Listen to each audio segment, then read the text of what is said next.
It's fired up. Get your orange on. Homecoming Friday in Oklahoma State has been playing so ruthless over the last few weeks, including in practice, that it definitely has them more than ready. You are Locked On Oklahoma State, your daily podcast on the Oklahoma State Cowboys, part of the Locked On Podcast Network, your team every day.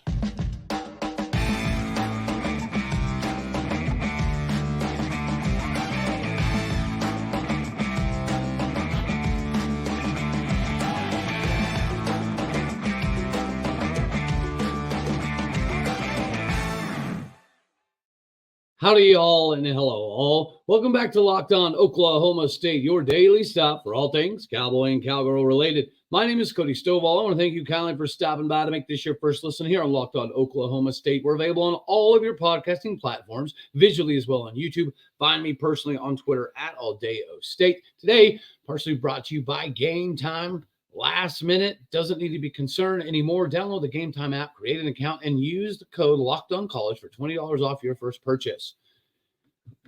So this homecoming has had its own buildup internally, naturally. But sometimes you see players that do a lot of crazy stuff that don't exactly get enough credit, right? They don't get all of the love in the world. And one of those players that you're seeing this year on special teams doing this regularly, right? Ready, ruthless, regular, is Parker Robertson. Parker Robertson also got the fumble that turned the game around for Oklahoma State versus West Virginia.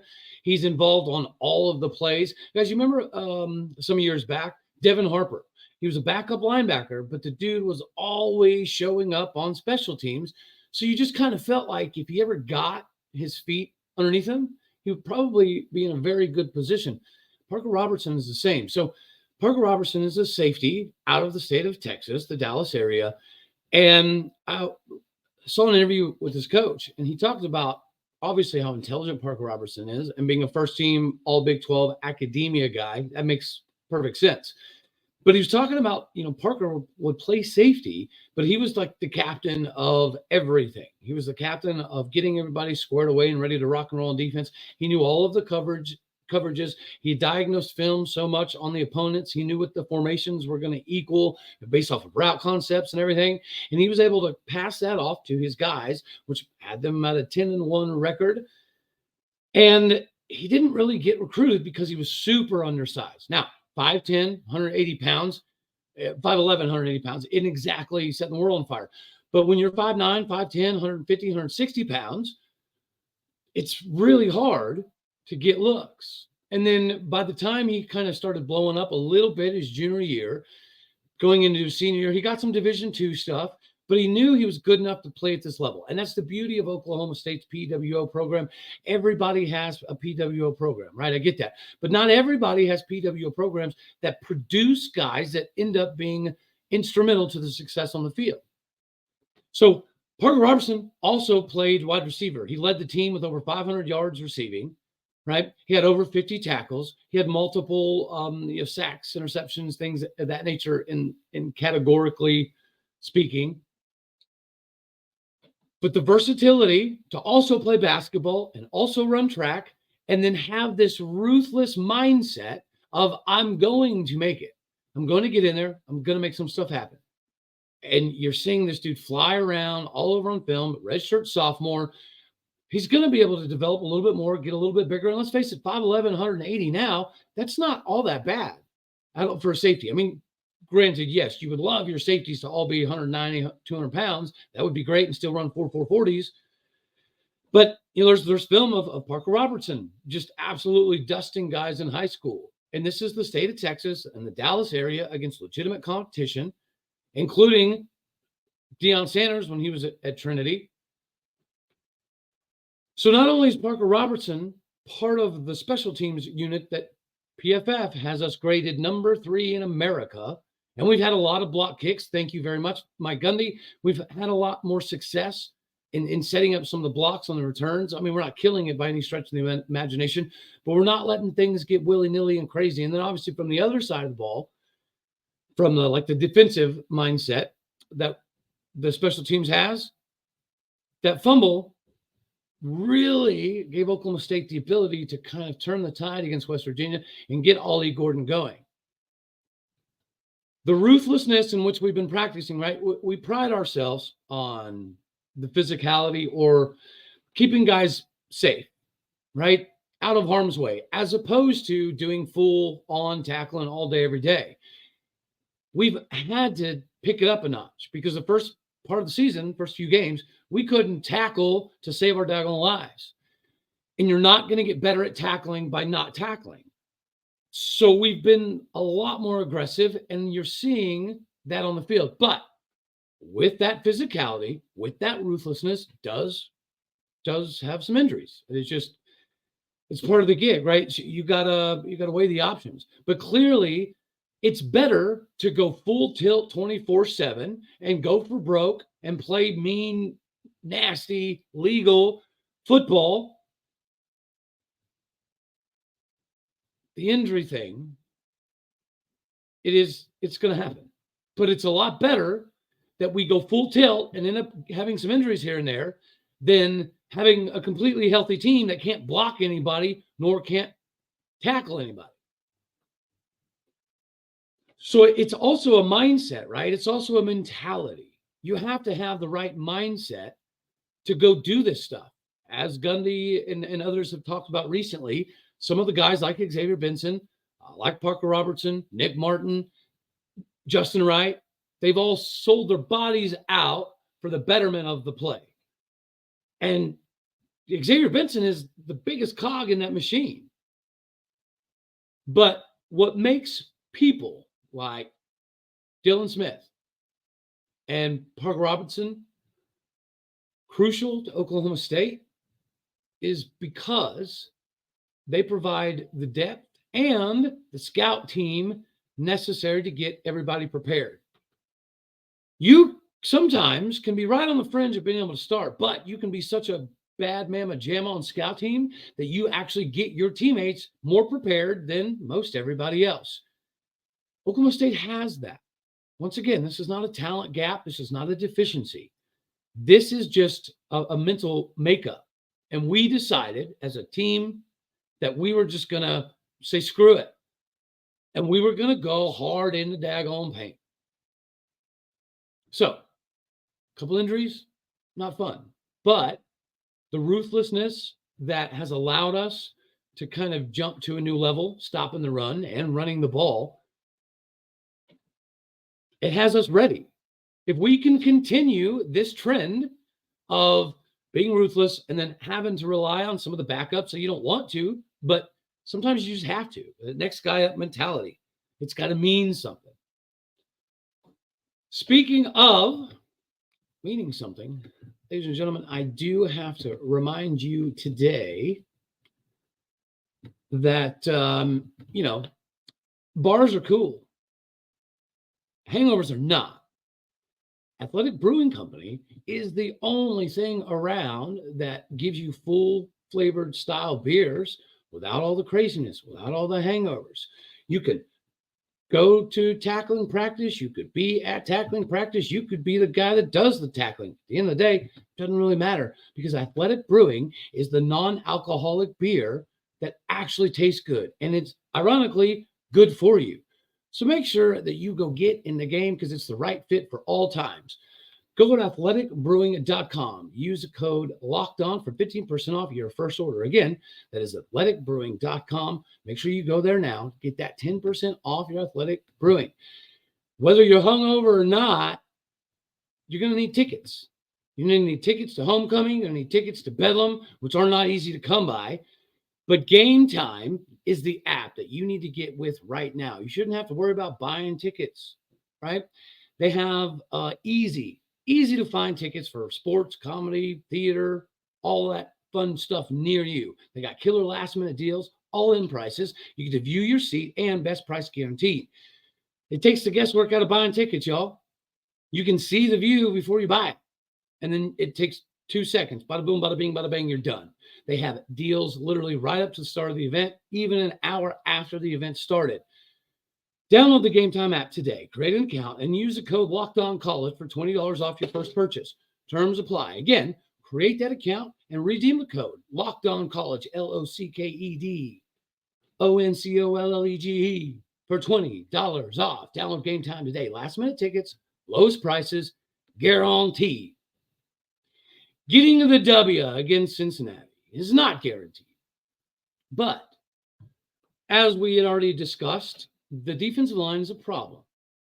But our offensive line might be the solution to one of the biggest problems for everybody in the Big 12 this year, and that is Cincinnati's defensive line.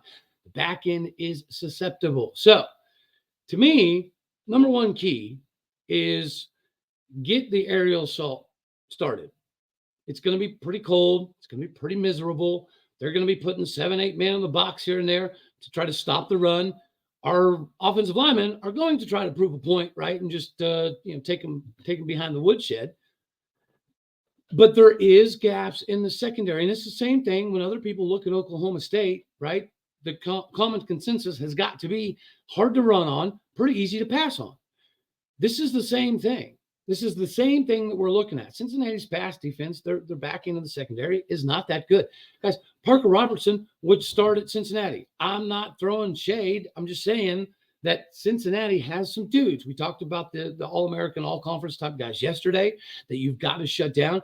But my number one key is I just want to get the passing game established and developed. I don't care if it's quick screens, tunnel screens, slants.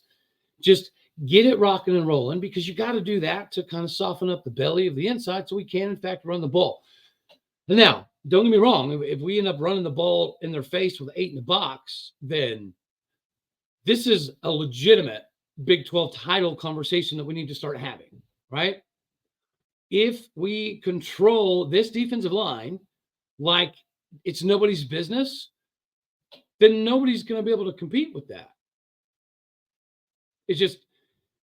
It makes sense that Oklahoma State is the best key for all the Big 12, really, to screw up a Red River Big 12 title game. So there's a lot of people out there in Big 12 country that don't want to see that crap fest of a Red River title that are now slowly turning into Oklahoma State fans, as you should. All right, key to victory number one, obviously get the receiver game rocking and rolling here.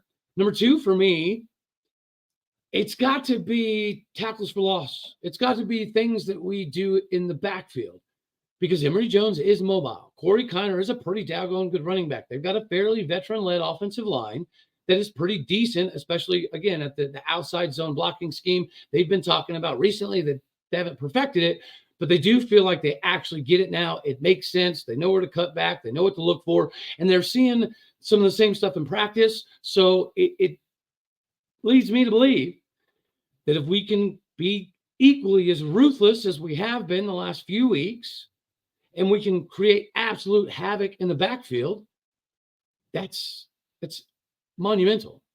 So the tackles for loss has got to be the next thing for me. Whether it comes from the defensive line or the defensive line just doing their job, shutting down the gaps and letting the linebackers and safeties come through the hole for those sacks and tackles for loss, obviously that's ideal. And to me, the biggest key to victory in this game is third down defense. Why? Because we're terrible at it.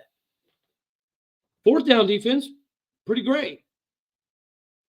But you don't want to be giving people fourth down opportunities over and over and over to go for it. Anyways, our third down percentage on defense is so bad that it should typically be cause for concern. I'm not overly concerned because we accomplished what we needed to accomplish the last 2 weeks, which was shut down the run, right? If you have an objective and you maximize everything you wanted to do to kill that objective where it stands, then you're good to go. And the objective was to stop the run, and we did. I don't see this being entirely different, primarily because of the weather.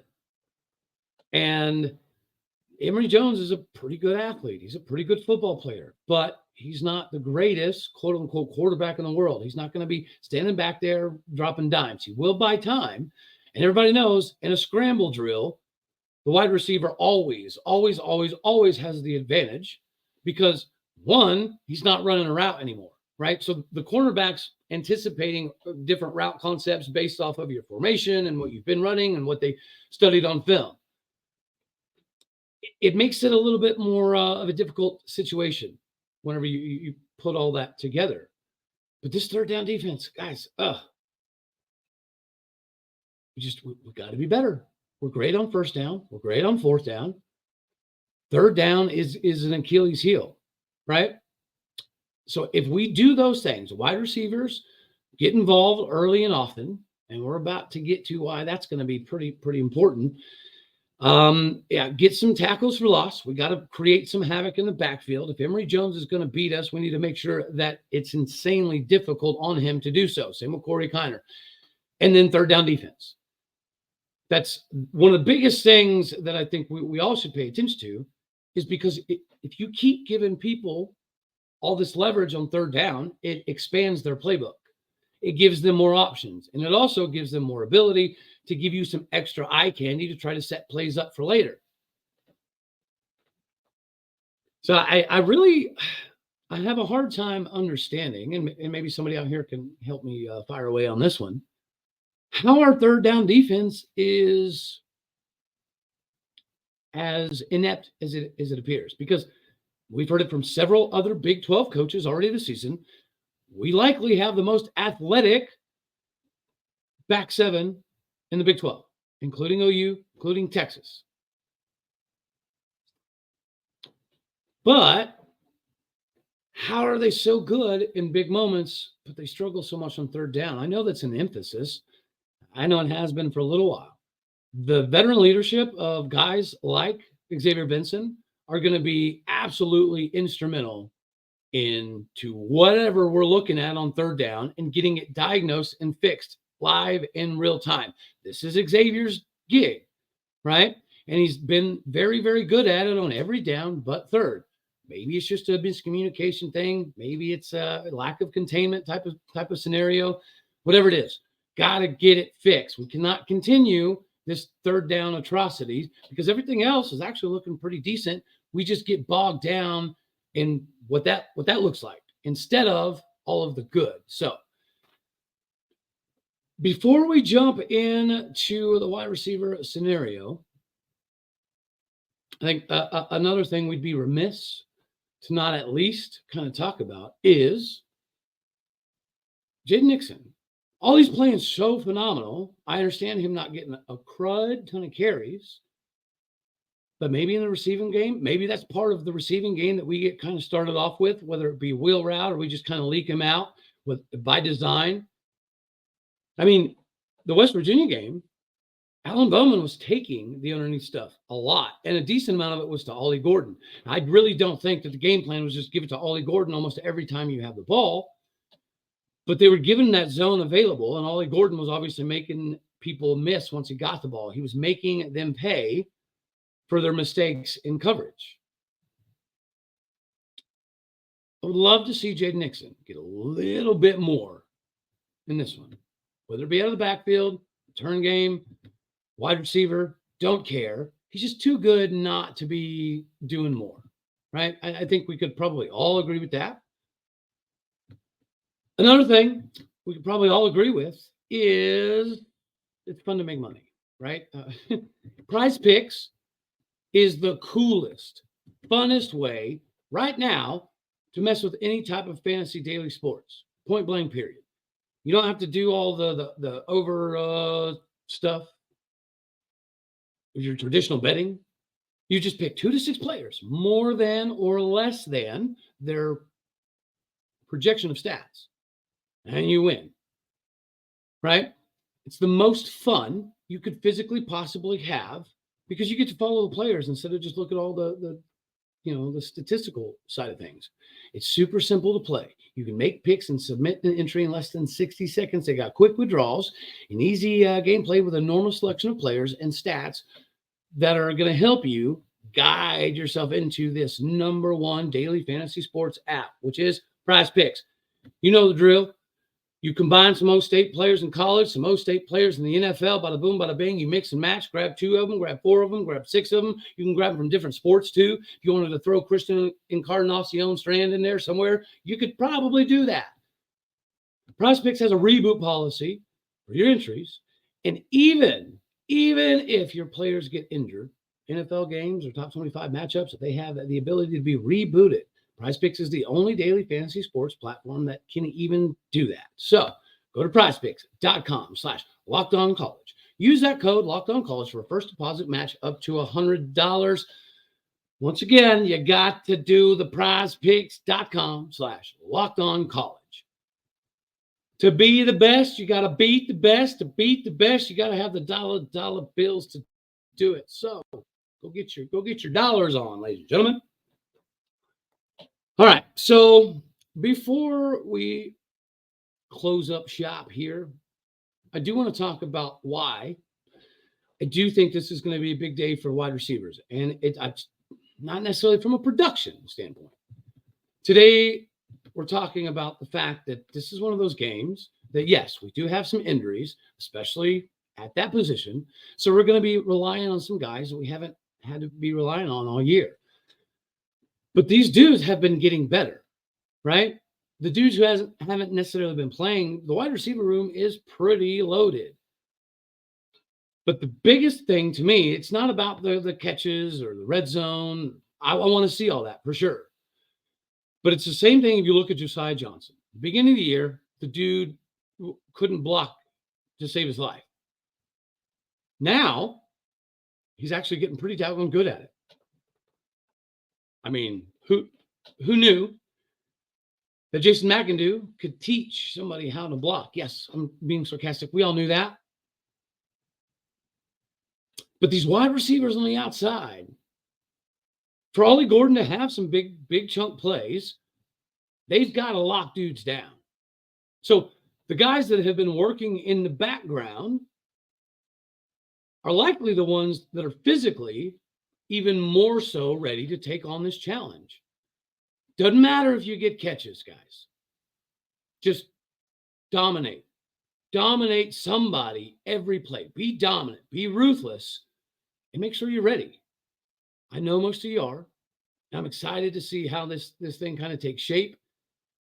But let's not lose sight that we got a Heisman guy that everybody from here on out is going to do everything they can to try to stop. It is our job to put him in positions to be more successful. Part of that is with the blocking of the wide receivers downfield. It has been good. Guys, Blaine Greene, former tight end, beast mode. Rashad Owens, former tight end, beast mode. These are dudes that can block it up all day, every day. And then we got somebody like our main man, Leon Johnson III. He's a big body dude. It's been working on his strength, and it's improved dramatically. So if he gets the opportunity to get out in the game, I want to see him just dominate the dude in front of him. That's it. That's how we've got to where we are now over the last few weeks. It's a shift of mentality. It's a shift of we're just going to, pull the bootstraps up and get this thing done one way or another. So the buy-in in and of itself, it allows dudes to do a little bit more, to play just a little bit harder. I mean, we talked about it. If you're an offensive lineman, you got a Heisman level dude behind you that always has your back, you're going to block a couple seconds more. You're going to drive a couple inches further. You're going to get your hands a couple inches more inside so you can get ticky-tacky. Guys, I'm so excited.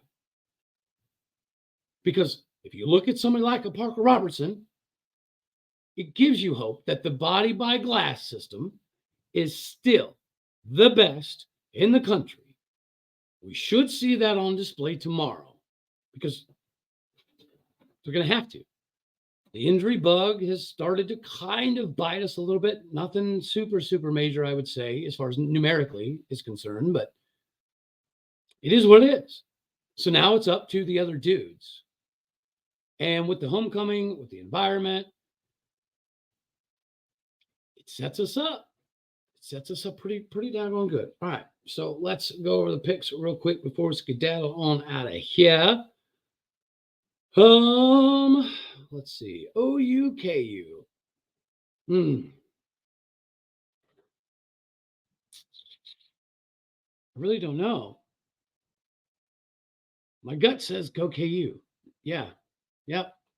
I'm gonna do it with Jalen Daniels for sure, but no. Don't know if he's available again. It's a lot of back and forth type stuff. Houston at K-State. I think Houston's better than the record indicates, but they shoot themselves in the foot quite a bit. So give me K-State because they don't typically shoot themselves in the foot all that often. West Virginia at UCF. Give me the Mountaineers, not only because they need it, but because I do think that UCF isn't in the greatest position moving forward. I don't think Gus Malzahn is the guy. I just, I don't see it. You can't keep losing games the same way for years, right? The over conservative, being under conservative, too many field goals, whatever. Not managing your timeouts. That's UCF all day, every day. That is what they're doing. And that's how they're losing games. So they might be doing good in recruiting, but they're not going to keep all those recruits if they don't think they can come there and win. Tulsa, SMU. Give me Tulsa. Yeah. Georgia, Florida. I'll take Georgia. BYU at Texas. If this was in Provo, I might mess around with the money line on BYU, but it's not. It's in Austin. The 40 acres survives again. Give me Texas. Oregon, Utah. Oregon's riding high. Oregon's the better team. Utah is backup quarterback. Utah does have some situations they're dealing with. I want to pick our future fellow Big 12 brethren here.